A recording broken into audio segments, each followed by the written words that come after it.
What's up everybody, and welcome to another Walkabout Minigolf guide here on Cloak Reaper Games. Today, we're going over Cherry Blossom Hard.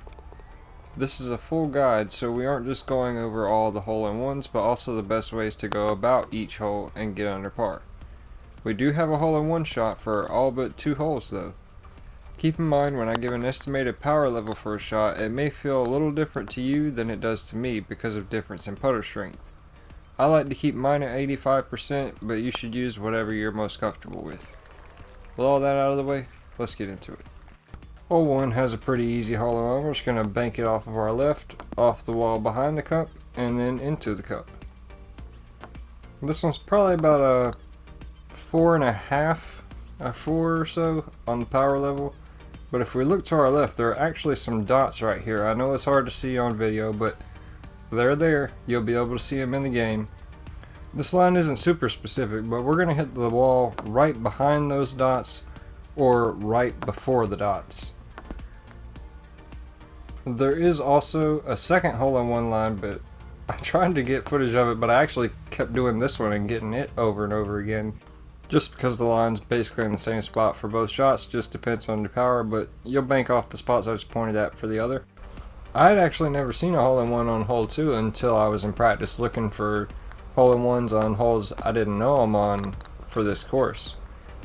But we're actually going to be turning around and hitting off of this rock right here, which is going to send us to the left in the air to hit the wall and go over there. Now what I use to aim, if you look down, there are 2 small dots right beside each other right here. And right behind them is a bigger spread between 2 more dots. And we're going to go between those 2 dots that have the bigger spread. Almost a spread big enough for a golf ball to fit right through. And we're going to hit this super hard. Way harder than you would think.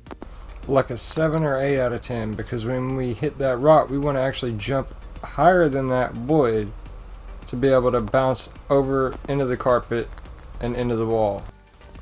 So you can get the hole-in-one here on hole 3 with this. You just have to get your power right. Unfortunately, I lost the footage of when I got it. But if you look down on your right side here, there's a small smudge right on the left side of my putter. And we're going to go right next to it, just like my putter's lined up next to it, with probably about a 4 out of 10. You want to hit it pretty hard so that you get enough spin to go in the cup. So hole 3's hole-in-one is completely weight dependent and a tough one. I hit this cup many times and then just gave up, figured I'd move on because it was taking too long. But we're going to be hitting that left biggest rock, and there are 2 dots that we're going to run over, and those are right there. If you can, you want to kind of run over the dot on the right side, but they're pretty close. This line is pretty specific though, and it's a tough one. So you probably won't stick with this shot, maybe just to get the hole-in-one that one time so you can say you got it. It's a tough one. Our other shot is for a 2 and is much more consistent than the first shot. We're going to hit the middle rock this time, and the weight's probably about a 3. This one will take a little bit of practice, but if you can get it, it's worth getting the hang of. But we're going to aim just slightly right of the center of that rock. Give it a nice pop and just pop it over there.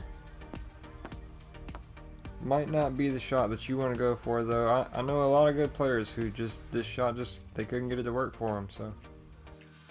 We're going to skip hole 5 because there's nothing special you can do with that one, but there is a hole-in-one for hole 6 where we're going to bank on the right for a double bank to go into the hole. Power is tough on this one, but it is very consistent. But there is a smudge almost a line for us to use to aim, and if you point at the middle of that triangle and come straight down, you should be able to find it. There's a smudge, almost looks like a line. We're going to hit that with just the right power to get over there to the cup, and you can hit this shot and just miss the power a little bit and still be over where the cup is. But it's a pretty tough one to get right, but with some practice you can get this one almost every time. This is a hole-in-one you can get pretty often once you know how to do it with a little bit of practice. We're going to bank off of our left where you see these 2 small dots right here. We're going to bank right over that left dot at a medium pace, about a 5.5, and we're going to bank into the wall on our right, and we need to come back off of that one and clip that second one right there in order to get the line for the hole. If you don't clip that one like that, it's not going to go in the cup. A little bit of practice though, you'll be able to get it. This is one you can get pretty often. There are a couple ways of doing it, but we're going to use the same line for all the different shots. It just is a variation on your weight.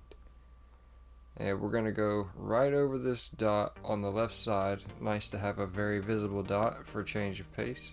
We're just going to go right over that one at about a 5.5 for that bank and about a 4 for this one. This is a super rare hole-in-one. I think I've only seen it twice at most, and we all do this shot every time, so I've seen this shot attempted many times. But for our first one, we're going to go on the right side of the cup, and that'll give us a kind of a curb jump to the left, which can bring you down. And this one has a decent line to get pretty close to the cup each time. Power is about a 4 for all of these shots. So for our second one, this is my preferred one. We're going to go pretty much center of the cup, just slightly left, so we can clip this wall right here and send us in the direction of the middle of the cup. And this one's really your best bet to get into the cup. But still incredibly rare. For our last one, we're going to be going over the left side of the cup, so we're going to curb and jump over to the right, and that should always bring you down to the rocks we bounced off right there. But if your power's a little too much on this one, you can bounce all the way out of the other side or just completely off the cliff. So for this hole-in-one, you actually have to hit this first shot really hard, like a 5.5, and you're pretty safe for not rolling off the edge past the cup, because it's kind of hard to hit this one too hard. You have to hit it so hard once you've done it the first time. We're just aiming a couple inches off of that corner there. And for the traditional way of doing this hole-in-one, we're just going to go to our right here, about 3 or 4 inches to the left of the corner there. But there are also 2 dots here. There's one right here and one more to the right there. We're going to go over that dot on the right, straight in the corner, medium pace, and get it into the cup. This one's a little bit more touchy with the pace, a little bit tougher to do, but you can get it.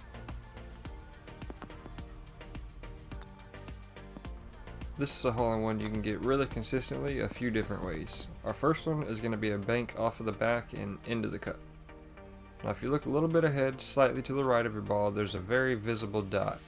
And we're going to go just on the right of that dot, going to ride right past it. And if you don't like using the dots, you can just hit right next to this triangle, right at the tip, pop over that, over the wall and into the cup, about a 5.5 on the pace. Some people prefer the bank shot here, and for this we're going to hit our ball about 8 inches back from the end of the left board, or you can aim at the very side of that rock I was just pointing at. Yeah, I hit this one a little bit harder, about a 6.5. That'll put you over there, off the wall and into the cup.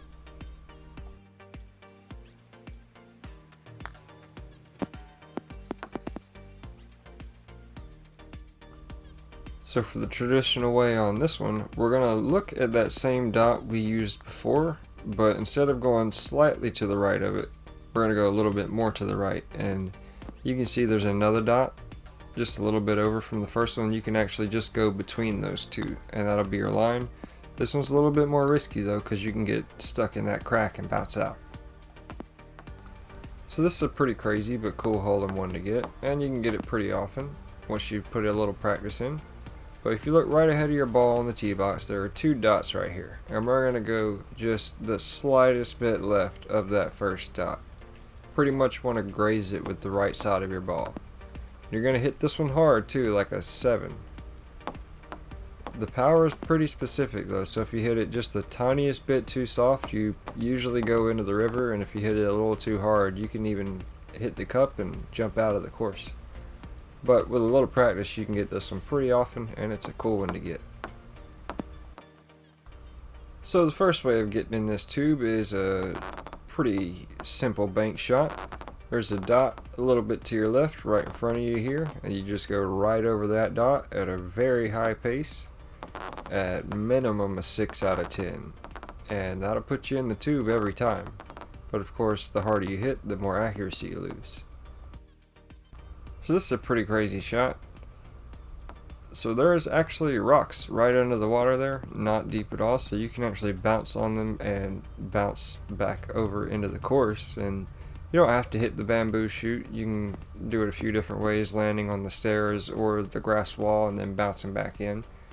But right here on our left, there are two little dots next to the wall, and we're just going to go right over that left dot at about a 5, 5.5, and try to get the bounce over there. This one is a little bit luck based, but it does work, and if you don't get it on the first shot, you probably will get it on the second one.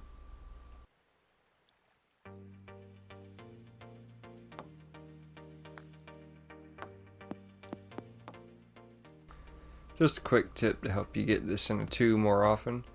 So when you come out of the bamboo chute, it's going to be random where you end up, but if you end up left, kind of lined up with that left post, you want to hit your ball slightly left of the center between them to go for a quadra-banker into the hole. And you got to hit this one pretty hard, but you can do it. So if you end up on the right side behind the right pillar, we're going to go to the left, right next to the left pillar, and hit it pretty hard, about 5 or so, and do a triple bank into the cup. And this will always vary slightly because you won't always land in the same spot. If you're a couple more inches to the left from where I was here, your line will need to move a couple inches, you know. So our first shot for the 2 here is a simple but slightly difficult single bank over to the cup. Now, if we look to our right here, there is a small cluster of 3 dots. They're kind of tough to see, but you can find them. And we want to hit this at about a 3.5 on the weight, maybe just a 3. Once you can practice this one a few times and get the weight down, you should have it from then on, as long as you can remember where the dots are.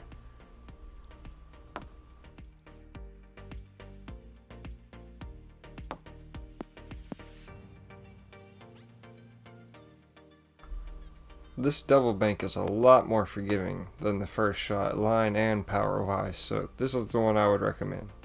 But just on our right, between the 2 bamboo trees on our left, is how you can remember where these dots are. There are 2 dots right here with a space in between them, and we're just going to go right over that space at about a 4.5, maybe a 5.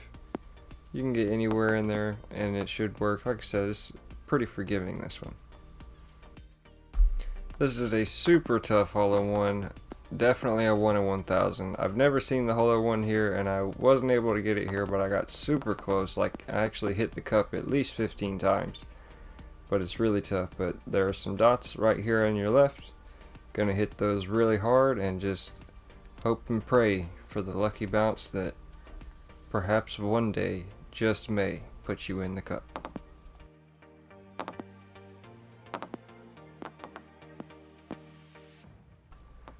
This is not a super common hole-in-one, but you'll always be right next to the cup or just rim it out pretty much every time you make this shot. So we're going to jump straight off the tee and onto this 3rd triangle right here. And you want to hit it pretty hard because you got to land kind of deep into this triangle, or you won't get enough bounce to land high enough on the rock to bounce back in to the course. So the weight's a little bit tough to get on this one, but once you get it, you should have it down pretty good and be able to get a nice easy 2 here. Got one more to get this in a 2. We're going to go straight to our left at a really high speed so that we catch enough air off the tee box that we don't even hit the ground and go straight into the mountain on the left. To bounce us over to get into the course by the cup. This one's even more rare to go into the cup than the first one, but it is a viable shot. Oh, this hole gives me nightmares. Doesn't matter how much you play, every now and then this hole is gonna mess you up. Weight matters on this one, so it can be a slightly different place where you hit that block, but you want to hit it at about a 5 and slightly left of the center, and that should put you in the cup most of the time. But something about this one is just, it's tough. I know some of the best players will stroke out on this one every now and again. It's a tough one. This is another hole that can make or break your game 100%. This first shot's the one I recommend. If you look just left of that line on that lamp right there, you'll find a dot on the wall here. You want to hit that dot at about a 6 or so, and that'll bring you over onto the right where you can try to bank it into the cup or just set up for a 3. If you get your weight right though, you can get a line to the cup from here and just get an easy putt for the 2. Well, not easy, you still have a pretty long putt, but a straight putt. And you can bank it in a few different ways from here, but you're going to need to bank a little bit further to the right on the wall than you probably think that you need to. It's an odd one because you're going to get so much spin off of the double bank. You could also just bank it into the corner or off of that left wall right there and get it to bank around and into the cup. I like this shot a lot too, but your power needs to be on point for it. But we're going to go just to the right of the corner there and just left of where the edge of the board disappears behind that first ramp and jump it straight across. Power is probably around a 6.5, and like I said, it's a pretty specific one, but a very rewarding one, and with practice you can get good at it. And then if you feather your weight just right, you can drop off on the left here. With light enough weight, you'll have a line. I hope you enjoyed the video and it helped you out and you're able to get under par now, maybe even into those negative 20s. Please don't forget to leave a like, comment, subscribe, tell me what your highest record is, and I'll see you in the next one.